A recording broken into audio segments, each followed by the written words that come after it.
Bien bonjour, c'est Elodie du Fil du Bonheur. Voici mon 20e podcast.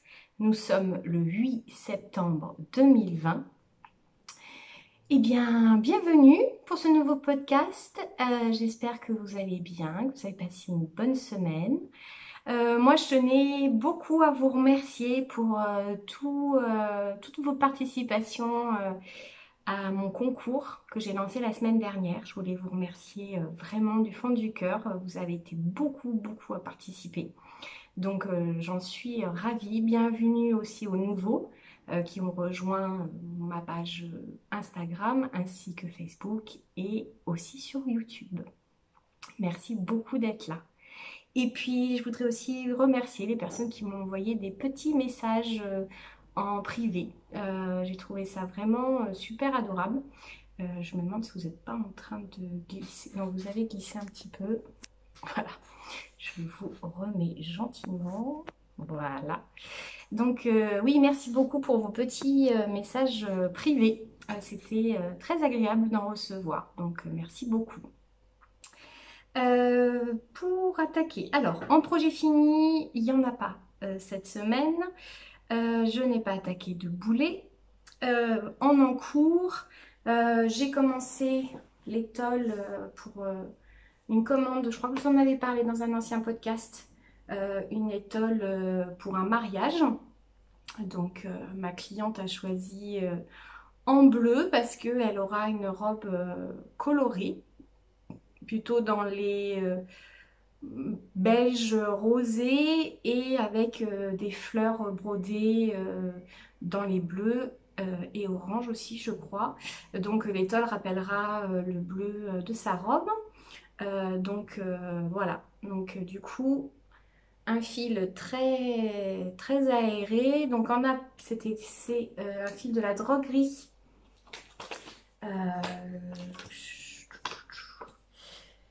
Oui, c'est ça, c'est du 100% alpaga.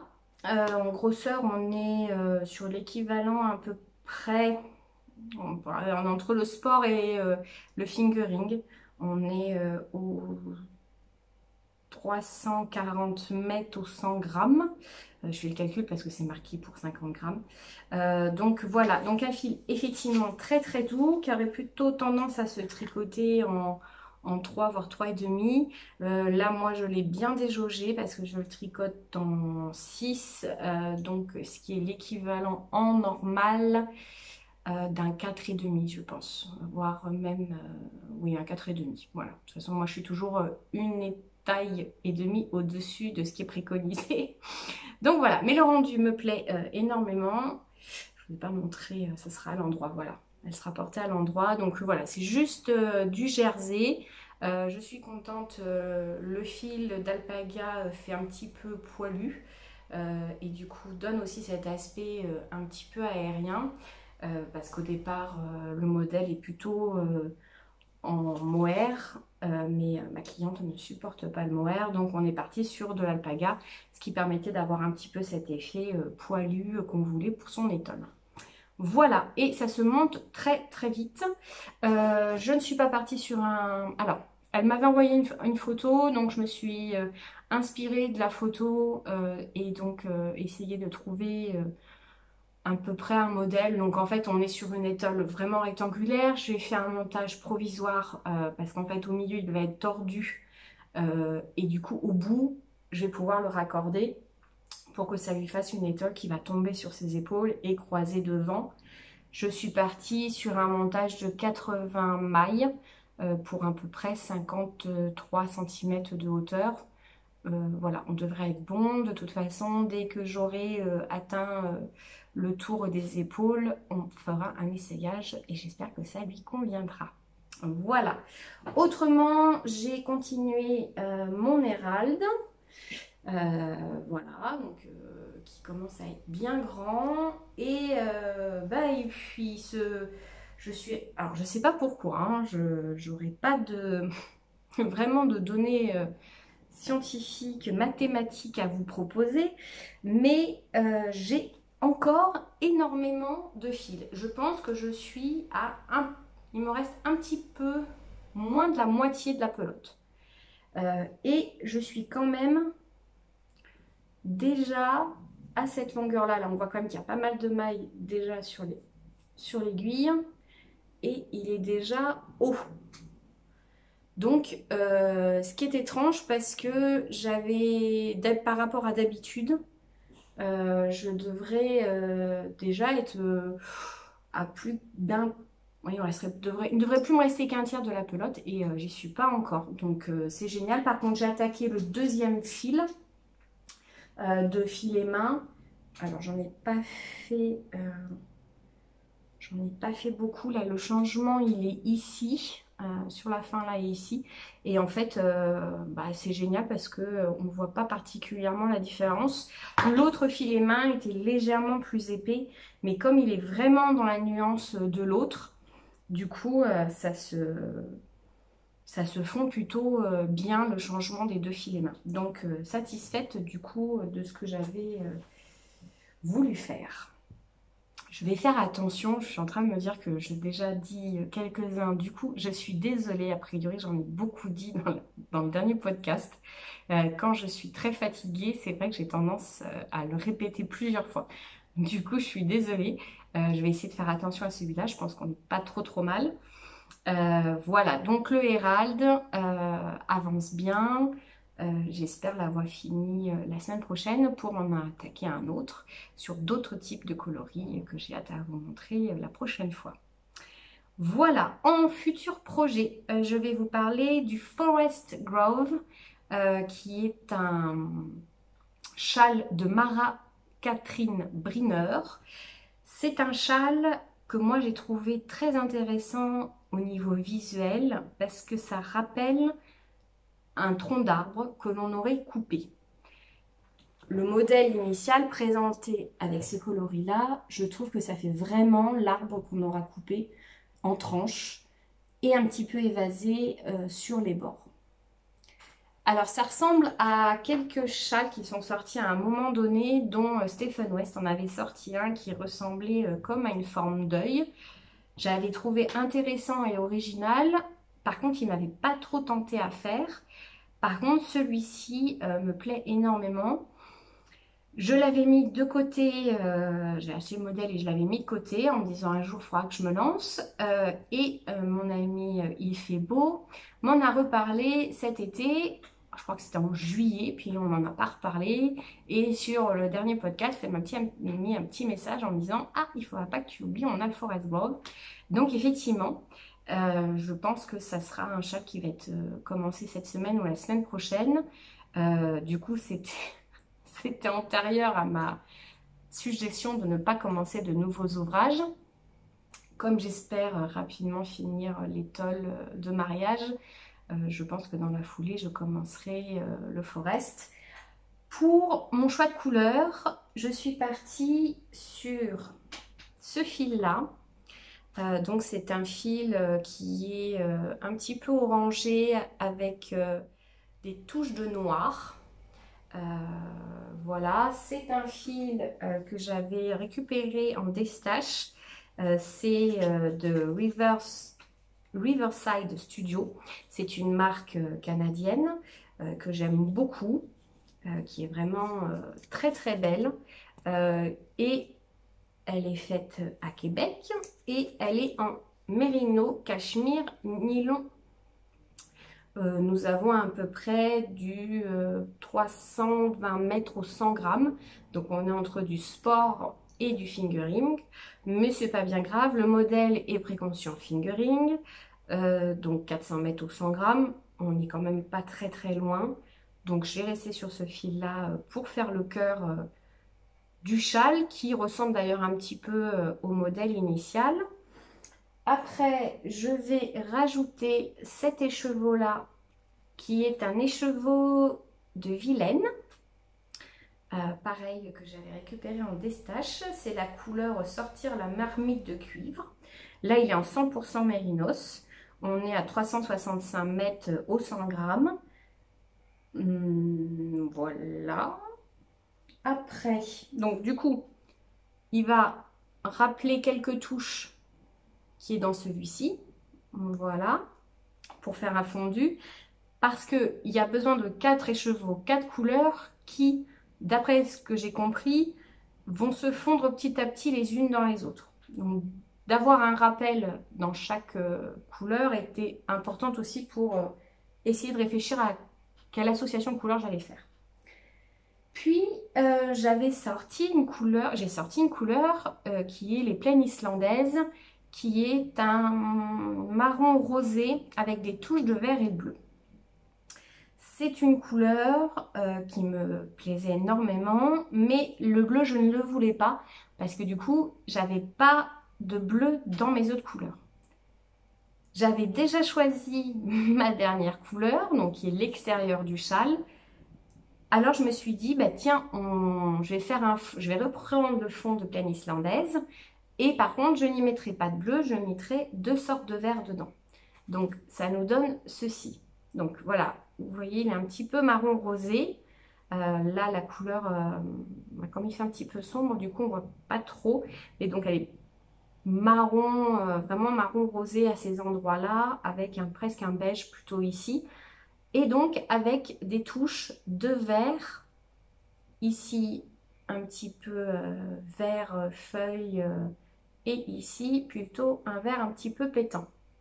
Comme les deux se croisent à différents endroits, on a du coup des superpositions de vert qui nous donnent aussi également un vert très très foncé.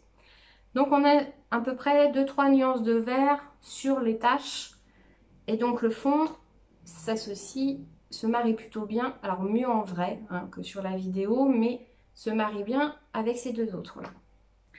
Et le dernier, j'ai choisi celui-ci. Donc pareil, ça c'est un fil que j'ai récupéré en destache, donc qui est pailleté. Et là c'est la marque Mon Chip Shop, qui est une marque française.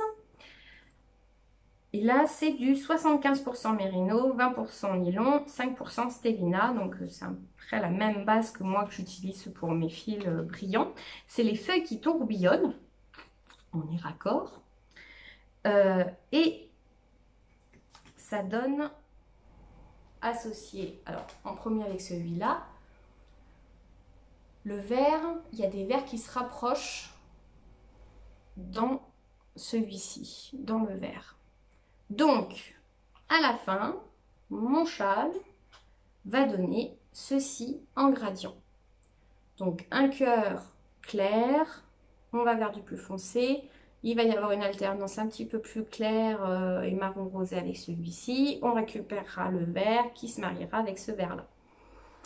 Donc voilà, donc dans mon idée, ça fait un peu centre voilà, du bois, de tronc d'arbre.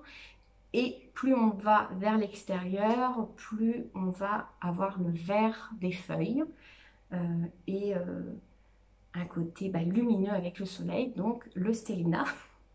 Donc voilà moi dans l'idée où je suis partie pour faire mon Forest Grove que j'ai hâte de commencer. Il est tricoté en déjaugé, j'avais un doute mais c'est ce que je me souvenais. Donc eux ils préconisent en 4,5, donc on est quand même sur une bonne taille, on est sur une demi-taille. Moi, une bonne demi-taille, voilà, une taille et demie au-dessus de ce qu'on tricote d'habitude pour du fingering. Donc, moi, je pense passer sur du 5,5 pour avoir aussi cet effet un petit peu déjaugé. Voilà, en vente sur Ravelry, en anglais. Voilà. Et donc, a priori, il a plutôt une belle ampleur sur la longueur. Donc, il sera agréable, je pense, à porter. Voilà pour le futur projet. En termes de crochet, malheureusement, je n'ai pas continué le châle Adeline. En filage, je ne me suis pas posée avec mon rouet. Voilà, voilà. En série, je n'en ai pas fini. Je continue toujours en cours le Dr House. Je suis assez monosérie en ce moment. Je ne m'aventure pas trop sur les autres. J'ai pas continué Umbrella Academy. Je pense que inconsciemment je le fais un petit peu traîner vu qu'il y a très peu d'épisodes. Par contre, j'ai regardé 2 films j'avais envie de taper un petit peu dans la rubrique horreur de Netflix, horreur thriller pour cette fois-ci. Donc j'ai regardé le film Hush, aussi appelé Pas un bruit en français, avec une héroïne que j'ai cru déjà voir, son visage m'était familier dans d'autres films et je ne m'en souviens pas et je viens de me rendre compte que je n'ai pas regardé. Donc c'est un film, donc je vous lis le synopsis. Une écrivaine sourde et muette se retrouve séquestrée dans son chalet par un tueur aussi sadique que déterminé. Ce qui m'a interpellée, c'est le fait d'avoir une héroïne qui est sourde et muette dans un film d'horreur, thriller. J'avais bien aimé des films qui étaient sortis, je crois que c'était l'année dernière ou l'année d'avant, qui étaient un petit peu sur cette thématique-là, d'avoir des personnages où être avec des monstres qui entendaient les bruits. Donc on se retrouvait avec des films qui étaient très calmes, avec très peu de son.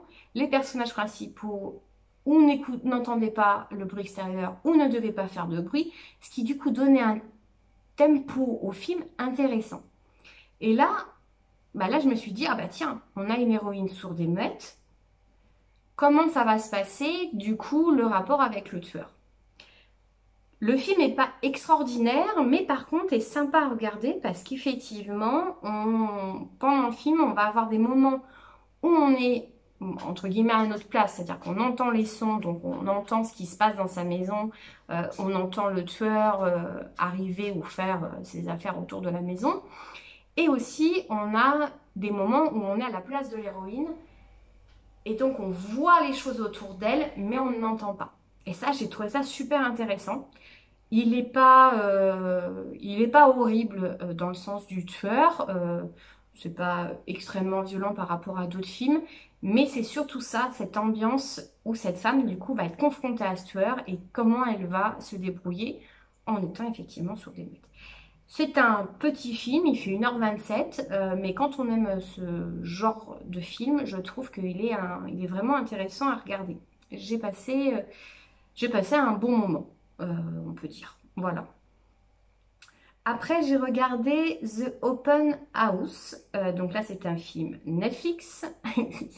Donc, voilà. On se doute que ça peut-être pas être super. Je vous lis quand même la synopsis. Une mère et son fils emménagent dans la maison de vacances d'un parent à la suite d'une tragédie, mais des forces mystérieuses semblent se liguer contre eux. Moi, maison de vacances, tranquille pépère au fond d'une forêt, et il y a des forces mystérieuses qui arrivent. Alors là, moi je dis oui, hein, on regarde. Il est sorti en 2018, il n'y a pas particulièrement d'acteurs connus. Le héros, je crois qu'il a déjà fait quelques films. Par contre, j'ai été plutôt assez déçue parce qu'en fait, il s'y passe vraiment pas grand-chose. On a effectivement des forces mystérieuses. Alors, je ne vais pas vous spoiler, mais bon, du coup, la force mystérieuse, elle est un petit peu décevante. Ça aurait pu être mieux. Voilà. Voilà, pas extraordinaire. On aurait peut-être pu avoir un peu mieux, mais voilà. Bon, je suis restée un petit peu sur ma fin. J'ai même accéléré d'ailleurs un petit peu la fin parce que il a commencé à y avoir quelques scènes qui m'ont un peu déplu. Donc j'ai accéléré la fin et effectivement en accélérant la fin, je n'avais pas raté grand chose. Donc voilà.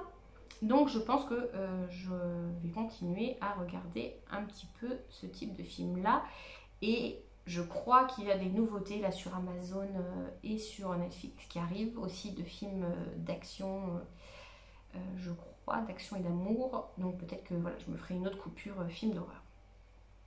Voilà, je n'ai pas pris le temps de regarder de podcast, mais par contre, je pense que je en regarderai quand même d'ici la semaine prochaine.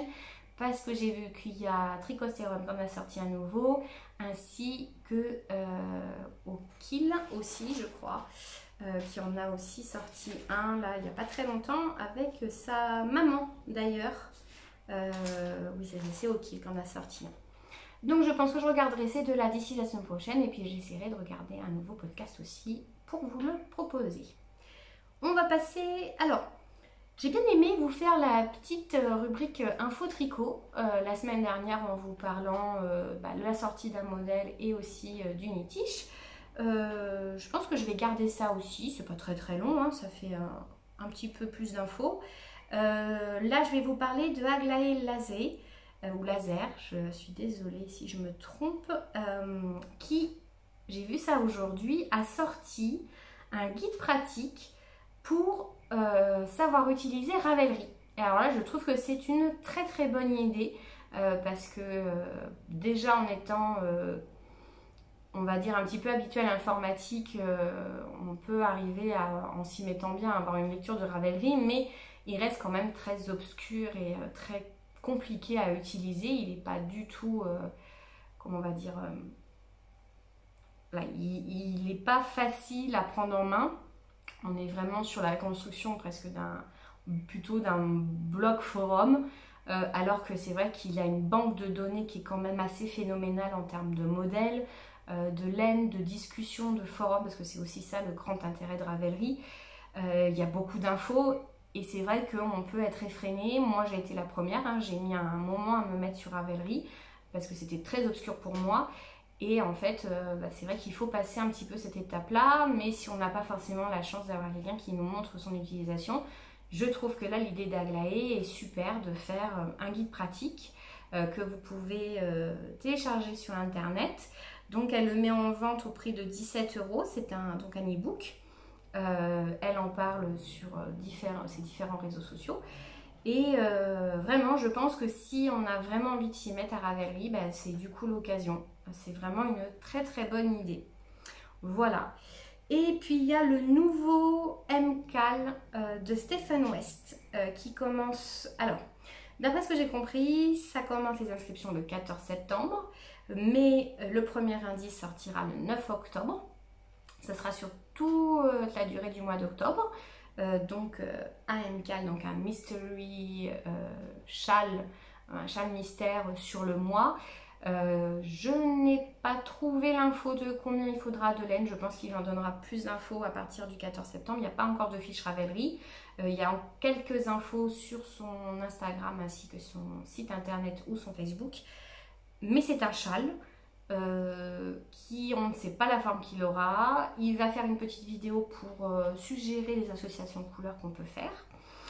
Donc voilà, à voir ce qui va être proposé. Mais pour les amoureux de Stephen, les MCAL sont toujours quand même très sympas à faire et très bien faits. Et on ne sait vraiment jamais où on va finir. Donc voilà, mon coup de cœur Insta, c'est Quentin Paillet, je pense qu'on prononce comme ça son nom. C'est un illustrateur digital sur Toulouse et je trouve qu'il fait de très jolis dessins. Là on peut en voir quelques-uns sur son Instagram. Et ce que je trouve aussi intéressant chez lui, c'est que ça fait quelques mois qu'il propose des dessins témoignages.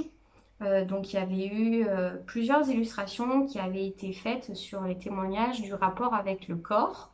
Là il en a sorti de nouveaux. Là par contre on a changé un petit peu de thématique. C'est sur l'impact des violences sexuelles sur le rapport au corps. Et cette fois-ci, il va dessiner les visages, alors que c'est vrai que c'était une de ses particularités, c'est qu'il travaillait beaucoup sur le fond, sur le corps, mais pas de visage. Moi, je trouve que ça faisait donner un petit peu un côté à la fois anonyme, dire à la fois on se dévoilait et pas trop sur voilà, la personne dont on parlait. Les témoignages étaient très touchants sur ses anciens. Ça pouvait être de quelle sexualité on pouvait être, notre rapport avec notre corps, comme on le voyait. Il pouvait y avoir, il y a une personne qui parlait de maladies invisibles. Voilà, c'est souvent des témoignages très touchants, bien écrits. Quentin les met très bien en dessin. Moi je l'ai connu parce qu'en fait j'ai une amie qui m'a offert un carnet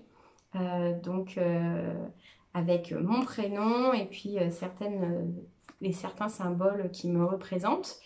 donc c'était sur commande. Vous pouvez effectivement lui passer commande personnalisée. Il est fait ou en toile ou en carnet. Je crois aussi qu'il a fait des petites boîtes. Mais voilà, il a un Instagram très intéressant. Donc je vous invite, si ça vous dit, à aller voir ses dessins et ainsi aussi lire les témoignages dont il a partagé. Voilà.